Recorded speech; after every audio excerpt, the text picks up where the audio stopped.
ఎవరు లేరు పాపులైన మనలా రక్షింపా, యేసు ప్రభువే లోక రక్షకుడు. ఎవరు లేరు పాపులైన మనపా, ఎవరు లేరు పాపులైన మనలా రక్షింపా.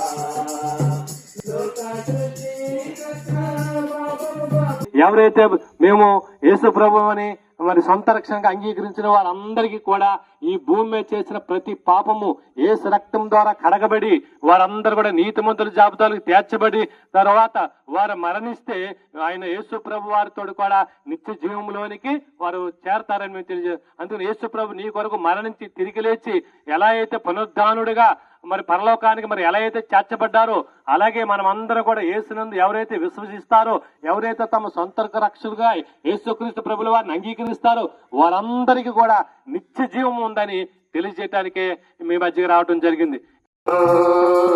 పాపుల కొరకు యేసుక్రీస్తు లోకానికి వచ్చెను, తన ప్రజలను వారి పాపము నుండి ఆయన రక్షించెను.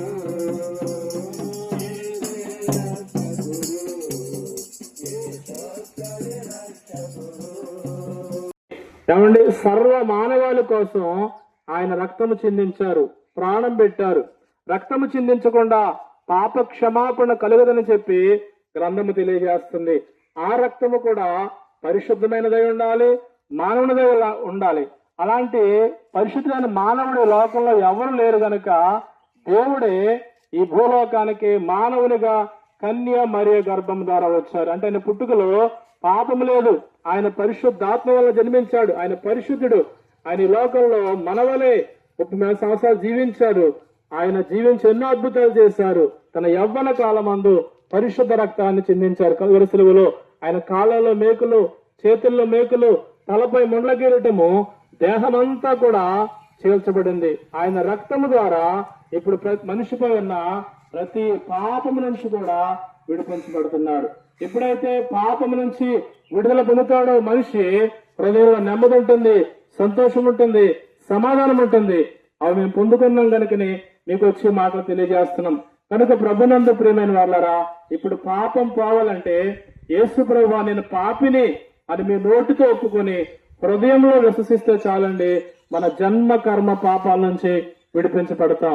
పాపం పోవడం ద్వారా నెమ్మది, సంతోషం, సమాధానం మాత్రమే కాదు, మన లోక యాత్ర అనగా చనిపోయిన తర్వాత మన ఆత్మ పరలోక రాజ్యంలో ఉంటుంది. ఎందుకంటే ఆత్మకు మరణం లేదు గనుక.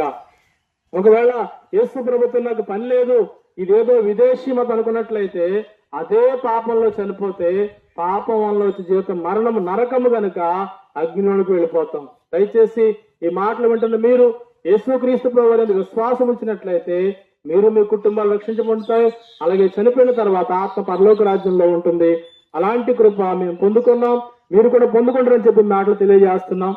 చెప్పుకోండి, అదేదైనా రోగభారమైన, పాపభారమైన, వ్యాధి భారమైన, అది ఏ భారమైనా యేసుక్రీస్తు ప్రభువారు మన భారమును ఈ లోకంలో భరించారు అనగా వాక్యం తెలియపరుస్తుంది. ఆయన భారములు, పాపములు భరించారు. ఎవరైతే ఆ ప్రభు వద్దకు వస్తారో ఆ భారములన్నీ కూడా వారు తీర్చివేసుకుంటారు. మరి దీని కొరకు మనం ఏం చేయాలండి? ఏమీ చేయనవసరం లేదు. మనకి కానీ కష్టం లేదు, మనకి ఖర్చు లేదు. ఒకటే మాట వాక్యం తెలియపరుస్తుంది, యేసు ప్రభు అని నీ నోటితో ఒప్పుకొని తండ్రైన దేవుడు ఆయన మృతుల నుండి లేపి ఉన్నాడని నీ హృదయం నుండి విశ్వసించినట్లయితే నువ్వు రక్షణ పొందుకుంటావు అని లేఖనాలు తెలియపరుస్తున్నాయి. కాబట్టి ఇంకెందుకన్నా ఆలస్యము? మీ పాప భారం పోవాలంటే యేసు నమ్మండి, యేసునందు విశ్వసించండి, యేసు ప్రభు దగ్గరికి రండి. మీకు క్షేమమును, ఆరోగ్యమును, ఐశ్వర్యమును ఈ లోకయాత్ర ముగించిన తర్వాత ఆ పరలోకమును కూడా ప్రభు ఇచ్చేవాడై ఉన్నాడు అనే శుభవార్తను మీ అందరికీ తెలియపరుస్తున్నాం.